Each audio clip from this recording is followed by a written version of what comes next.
Subuh belum selesai membuka mata ketika bau lumpur basah naik dari petak sawah di tepi sungai kecil. Embun masih menggantung di ujung daun padi. Kabut tipis memeluk pematang seperti kain kafan yang lupa dilepas. Di tengah petak sawah yang licin, seorang lelaki berusia 40-an berdiri setengah membungkuk. Kedua tangannya kaku memegang tali bajak yang mengarah ke seekor kerbau tua berkulit gelap. Lelaki itu bernama Darmo. Kerbau itu bernama Gendis. Satu-satunya penopang hidup keluarga, kawan kerja, sekaligus tabungan paling berharga yang pernah mereka miliki. Gendis menghela nafas panjang. Uap putih keluar dari lubang hidungnya, bercampur dengan kabut subuh. Kakinya gemetar halus. Bajak kayu mencakar lumpur, bunyinya seret. Berbunyi seperti napas seseorang yang sedang kehabisan tenaga. Pelan, Endis, pelan, bisik Darmo, suaranya pecah. Di pematang, Sari, istrinya, berdiri dengan jari lusuh, memeluk erat anak bungsu mereka, Rika, yang masih mengantuk. Di belakang, Arman, anak sulung usia belasan, menatap cemas. Sandal jepitnya tenggelam separuh di lumpur. Mereka bertiga diam, menahan udara di dada seolah takut satu tarikan nafas saja bisa membuat dunia retak. Seumur hidup Darmo, tak ada pagi tanpa Gendis. Dialah yang membajak tanah, menarik gerobak padi, mengangkut kayu bakar saat kemarau panjang, menyeberangi sungai saat jembatan bambu hanyut. Setiap musim, setiap panen, setiap paceklik. Nama yang paling sering disebut Darmo dalam doa selain Tuhannya adalah Gendis. Pagi itu seharusnya biasa. Mereka harus mengejar jadwal tanam agar tak tertinggal hujan yang susah ditebak. Tapi sesuatu di dalam dada Gendis terdengar berbeda. Sebuah detak yang patah irama, seperti gendang yang kulitnya longgar. Langkahnya pendek, berat. Dan setiap kali ia menatap Darmo, ada kaca berair di matanya yang biasanya jernih. "Sudah, Pak, istirahat dulu." Sari bersuara lirih dari pematang. Darmo menggeleng pelan. "Sekali lagi, habis ini selesai." Ia menepuk leher Gendis, gerakan yang hafal betul oleh kerbau tua itu. Itu adalah isyarat. Satu lintasan terakhir. Bajak kembali masuk ke lumpur. Bulir-bulir tanah terbelah seperti bibir yang menahan tangis. Langit di timur mulai menampakkan garis tipis oranye. Burung-burung kecil melesat rendah di atas permukaan air dangkal, mengejar nyamuk-nyamuk yang baru bangun. Desa masih hening. Hanya ada suara air menetes dari akar padi dan dengus Gendis yang kian berat. Di tengah lintasan, kaki depan Gendis terseret, bajak tersendat. Darmo cepat-cepat melonggarkan tali, melompat ke samping agar tak tertimpa. Gendis berusaha memperbaiki pijakan, tapi lututnya bergetar, lalu patah ke tanah. Tubuh besar itu ambruk pelan, membenamkan setengah badannya ke lumpur. Air keruh memercik, menodai baju Darmo, wajah Sari, dan pipi kecil Rika. "Gendis." Darmo menjatuhkan tali, berlari ke sisi leher kerbau tua itu. Ia mengangkat kepala Gendis ke pangkuannya.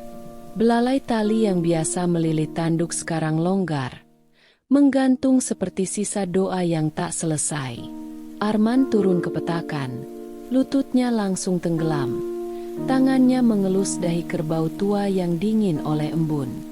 Napas Gendis tersengal. Dada besarnya naik turun tak beraturan. Lidahnya menggantung sedikit di sisi mulut. Busa tipis muncul di tepinya. Mata itu, mata yang setiap musim memantulkan hijau padi dan emas senja, kini seperti kaca yang memudar. "Bertahan, Endis. Ayo bangun. Ayo bangun, kawan." Suara Darmo pecah. Ia menepuk-nepuk pelan leher Gendis. seperti membangunkan anak kecil dari mimpi buruk. Sekali ini saja, habis ini istirahat panjang, aku janji. Gendis memutar mata pelan, seolah ingin melihat wajah Darmo terakhir kali. Ada kenangan yang lewat begitu cepat.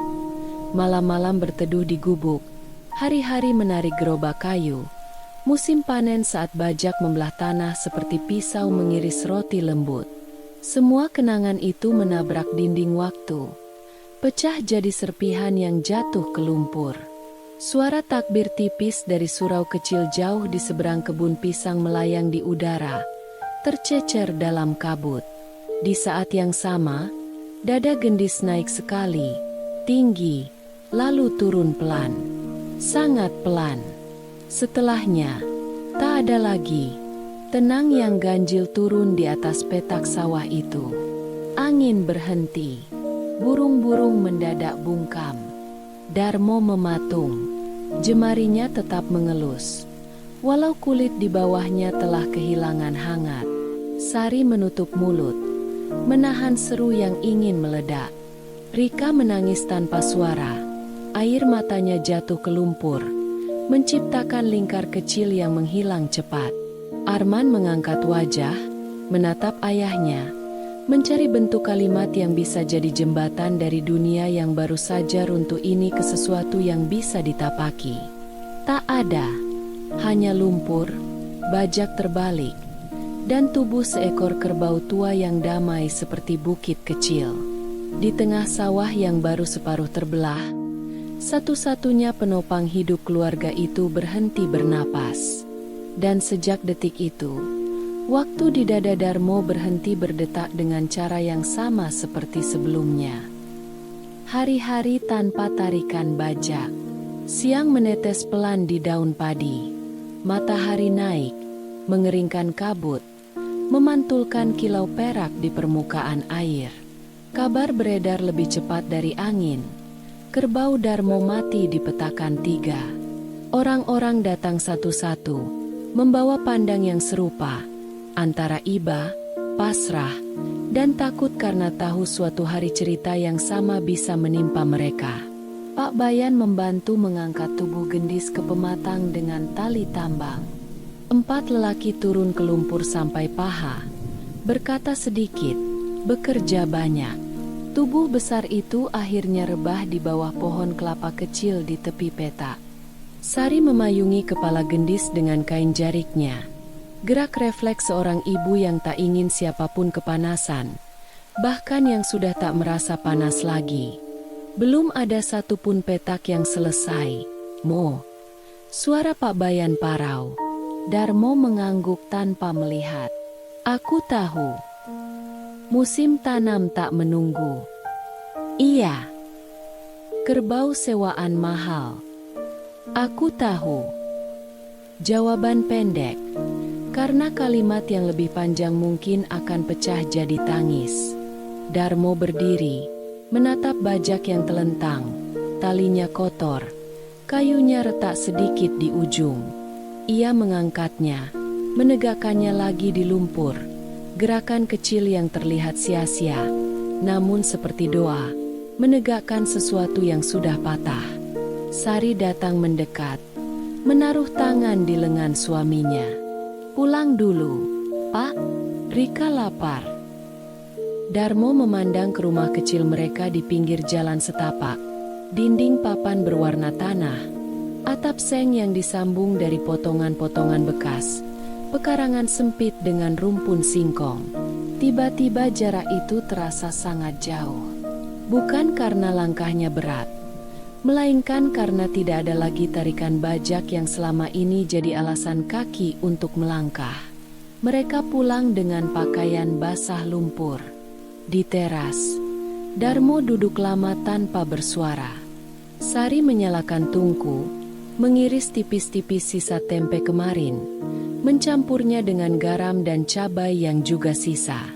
Rika tertidur di pangkuannya, kelelahan oleh tangis. Arman duduk di ambang pintu, memandang ke jalan setapak yang menuju sawah. Angin sore membawa bau jerami dan samar-samar suara radio dari warung ujung kampung. "Besok, kita sewa kerbau Pak Seno dulu," kata Sari pelan. Lebih seperti menguji kekuatan kalimatnya sendiri. "Bayarnya bisa dicicil pas panen." Darmo menggeleng. "Pelan tapi pasti. Hutang kita sama Pak Seno sudah ada 2 musim ini." Ia menatap telapak tangannya. Kulitnya pecah-pecah. Kukunya hitam lumpur yang masuk terlalu dalam. "Kalau tambah hutang, kita bukan panen padi, panen malu." Sari terdiam. Api tungku menghela nafas, mengubah kayu jadi bara. "Kalau aku kerja kasar malam di pasar." Arman angkat suara, ragu. "Angkut karung. Orang-orang sebayaku ada yang dapat uang dari sana." Darmo menoleh cepat ke anaknya. Pandangan itu keras, tapi di baliknya ada air yang belum sempat jatuh. "Sekolahmu. Bulan ini juga aku tak bisa bayar SPP." "Bukan soal itu. Kau harus sekolah." Arman menunduk. Ketika kata "harus" di rumah miskin diucapkan, kadang itu artinya kita tak sanggup. Tapi Darmo menyebutnya seperti menyebut janji yang lebih besar dari isi dompet. Sari menatap mereka bergantian. Wajahnya letih tapi hangat. Wajah seseorang yang mengukur segala kemungkinan dengan penggaris cinta. Sore merayap masuk ke rumah, menipiskan warna di dinding kayu. Burung gereja bertengkar di atap seng, lalu diam ketika angin membawa dingin lebih cepat dari biasanya. Di luar, tetangga-tetangga satu-satu datang membawa apa yang mereka bisa. Segenggam beras, setandan pisang muda, seikat sayur kangkung yang baru ditarik dari kali. Tidak ada kata-kata besar. Hanya tatapan yang mengerti betapa kerbau di desa bukan sekadar hewan. Ia adalah gigi bajak, tangan kedua, dan nama lain dari harapan. Senja, Darmo kembali ke sawah sendirian. Ia membawa tikar gulung dan kain kafan yang dulu disiapkan untuk hal-hal yang tak ingin dibayangkan. Di tepi pohon kelapa, gendis rebah seperti bukit kecil yang kelelahan. Darmo duduk di sampingnya, mengelus dahi besar itu dengan tangan yang masih berbau asap tungku. "Kau sudah cukup," bisiknya. Mata menatap langit yang mulai menggelap. "Kau sudah lebih dari cukup. Aku yang kurang." Ia tidak menangis keras. Air matanya keluar diam-diam, tertahan di dagu, jatuh ke tanah yang selama ini mereka garap bersama.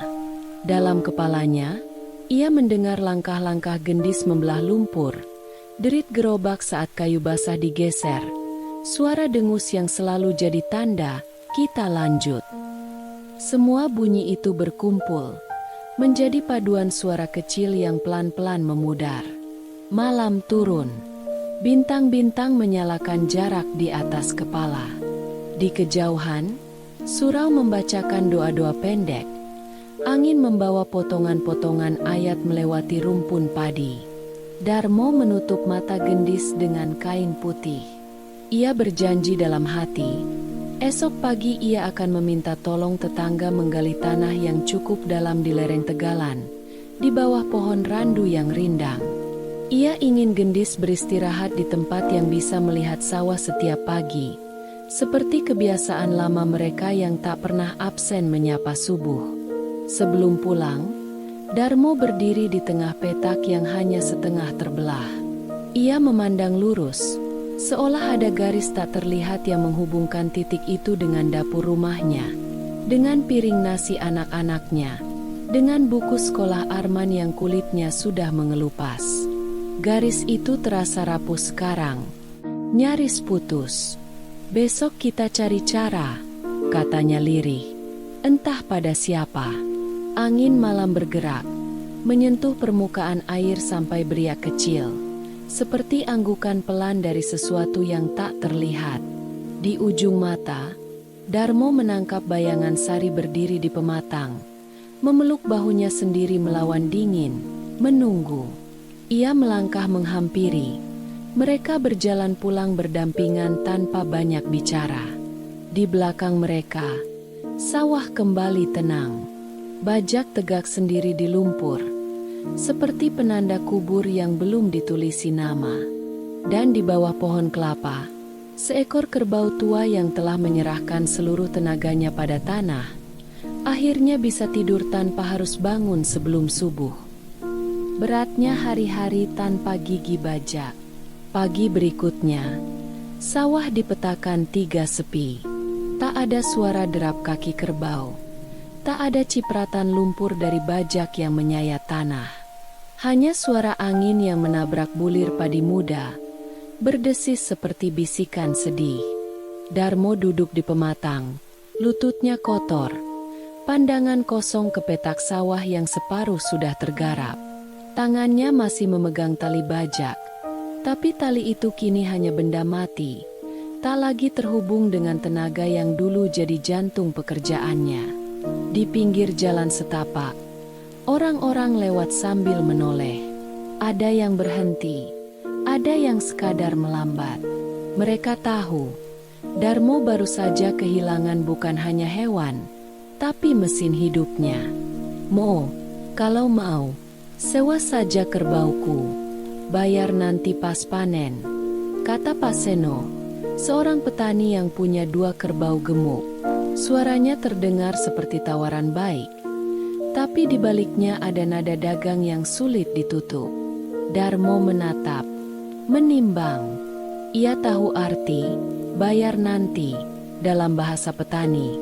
Hutang yang tumbuh seperti gulma, makin lama makin susah dicabut.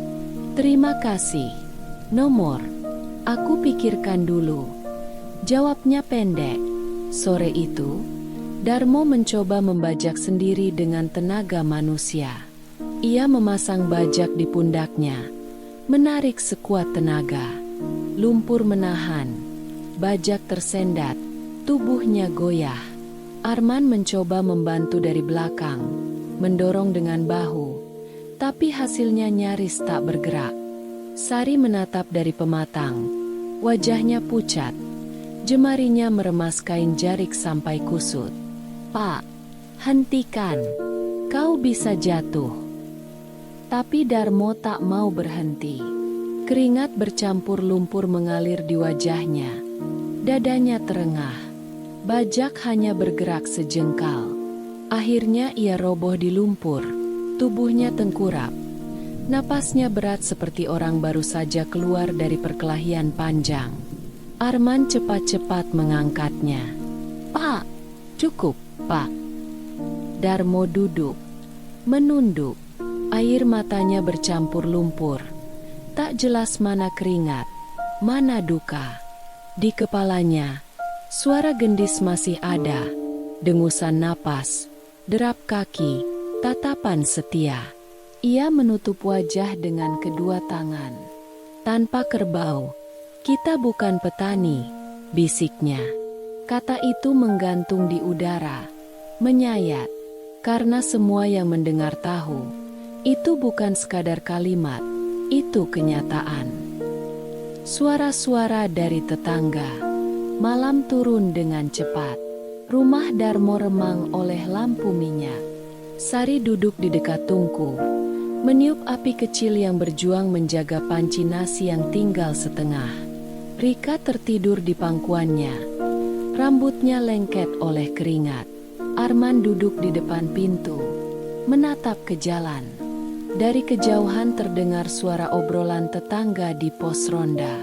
Kata-kata mereka jelas meski dibisikkan angin. Kasihan Darmo, kerbaunya mati.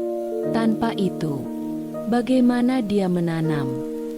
Apa tidak lebih baik dia jual sawahnya setengah, daripada tak bisa tanam sama sekali? Atau ikut kerja ke kota? Banyak yang begitu. Sawahnya ditinggal, jadi buruh bangunan. Darmo mendengar semua itu. Dadanya terasa seperti dipalu pelan tapi berulang-ulang. Sawah itu bukan hanya tanah, Itu warisan orang tuanya, jejak keringat kakek neneknya. Menjual setengah sawah sama dengan menghapus setengah hidup. Ia bangkit, keluar rumah, berjalan ke pos ronda. Orang-orang yang tadi membicarakannya terdiam. Darmo menatap mereka satu-satu. "Terima kasih sudah peduli," katanya dengan suara serak. "Tapi sawah itu adalah satu-satunya yang bisa kutinggalkan untuk anak-anakku. Kalau aku harus kehilangan lagi, aku tidak tahu harus jadi apa." Hening sejenak, hanya suara jangkrik yang terdengar. Beberapa tetangga menunduk. Malu. Di jalan pulang, Darmo berpapasan dengan Pak Bayan. Lelaki tua itu menepuk bahunya. "Kau kuat, Mo. Tapi jangan semua kau pikul sendiri. Besok pagi, kami akan turun tangan. Setidaknya untuk selesaikan petakan itu. Kami tahu kau tak mampu sewa kerbau.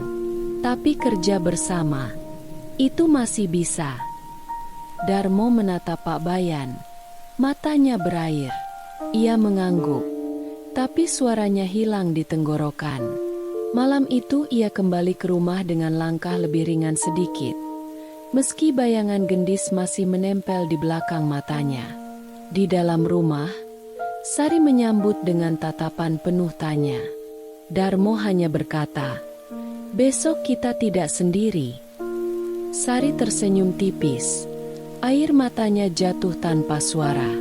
Di luar, bulan separuh muncul dari balik awan, memantulkan cahaya pucat di sawah. Angin malam membawa aroma lumpur yang dingin. Dan di bawah pohon randu di lereng Tegalan, tubuh gendis beristirahat dalam tanah. Tapi kehadirannya masih seperti nafas yang menempel di setiap butir tanah. Tangan-tangan yang mengganti tanduk. Pagi berikutnya, suara asing menggema di sawah Darmo. Bukan dengus kerbau, tapi teriakan manusia dan derap kaki yang dipaksa menembus lumpur. Pak Bayan menepati janji. Ia datang bersama 4 lelaki desa lain. Masing-masing menggulung celana sampai lutut. Bahunya sudah disiapkan untuk menggantikan tarikan yang hilang. "Biar kami yang tarik, Mo," kata Pak Bayan. "Kau yang pegang bajak." Darmo sempat menolak. Rasa malu menusuk dadanya. Karena tanah itu seharusnya ia yang kerjakan sendiri. Tapi Pak Bayan menatap dengan mata tajam penuh kasih. "Kau tidak sendirian. Sawah ini bukan hanya milikmu, tapi bagian dari desa ini juga. Kalau gagal tanam, kita semua rugi." Maka mereka bekerja. Bajak dipasang, bukan pada tanduk kerbau, tapi diikat pada seutas tambang panjang yang ditarik bersama-sama. 4 lelaki di depan, tubuh mereka tertunduk, urat leher menegang, kaki menyelam di lumpur. Darmo di belakang, memegang gagang bajak, mengarahkan mata pisaunya agar tetap lurus membelah tanah. Arman ikut turun, meski tubuhnya lebih kecil. Ia berlari di samping ayahnya. Wajahnya tegas meski nafasnya pendek. Sesekali ia menoleh ke pematang, melihat ibunya yang berdiri membawa kendi air, menatap dengan mata yang berkilau oleh kebanggaan dan duka bercampur jadi satu. Setiap garis tanah yang terbelah terasa berbeda. Tidak ada suara dengus gendis. Tidak ada bayangan tubuh besar yang biasanya setia di depan. Tapi ada suara lain. Teriakan kompak para lelaki, helaan nafas berat, dan bunyi lumpur yang dipaksa membuka jalan. Saat istirahat, mereka duduk di pematang, minum air dari kendi yang dibawa Sari. Keringat mengalir, tangan-tangan penuh lumpur, tapi senyum kecil muncul di wajah mereka. "Beginilah kalau kita kerja bareng," kata salah seorang. "Kerbau boleh mati, tapi jangan sampai kita juga mati semangat," tambah yang lain. Darmo terdiam, memandang jauh. Dalam dadanya ada perasaan aneh, kehilangan yang dalam, tapi juga rasa hangat karena ternyata ada tangan-tangan lain yang mau ikut menanggung. Warisan yang tak bisa dikubur. Musim tanam akhirnya selesai. Sawah Darmo berdiri hijau. Padi muda berbaris rapi di petakan yang dulu hampir terbengkalai. Angin sore membuatnya berdesir seperti lautan kecil, menyalakan harapan yang sempat padam. Di tepi pohon randu, gundukan tanah masih baru. Di atasnya, Darmo menancapkan sebatang kayu, diikatkan seutas kain lusuh milik Arman. Itu bukan nisan, tapi tanda. Di sini beristirahat sahabat tua yang pernah menghidupi mereka. Setiap kali melewati tempat itu, Darmo berhenti sebentar. Ia menepuk tanah, lalu berbisik, "Lihat, Endis, sawah kita tetap hidup." Arman mulai sering ikut membantu ayahnya. Tubuhnya makin kuat. Tangannya terbiasa dengan lumpur. Ia tidak lagi hanya anak sekolah, tapi juga penerus yang belajar dari luka. Sari menenun tikar dari pandan untuk dijual di pasar. Tambahan kecil untuk menutup kebutuhan. Suatu sore, tetangga-tetangga kembali datang. Mereka membawa kabar. Pemerintah desa akan mengajukan program bantuan ternak untuk petani yang kehilangan hewan kerja. Darmo hanya diam lama, menatap horizon di mana matahari tenggelam memercik warna tembaga di atas sawah. "Apa kita bisa dapat lagi seekor kerbau, Pak?" tanya Arman penuh harap.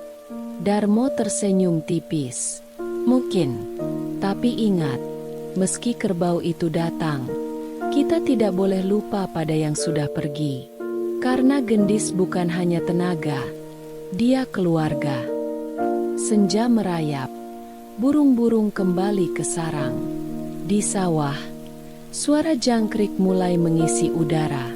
Darmo berdiri di pematang, keluarganya di sisinya, menatap hamparan hijau yang berdesir. Ada duka yang tak akan pernah hilang, tapi juga ada hidup yang tetap harus berjalan. Di kejauhan, gundukan tanah di bawah pohon randu tampak tenang. Seolah-olah gendis masih berjaga, memastikan keluarga itu tidak benar-benar sendirian. Mereka tahu, sejak hari itu, hidup tidak lagi sama.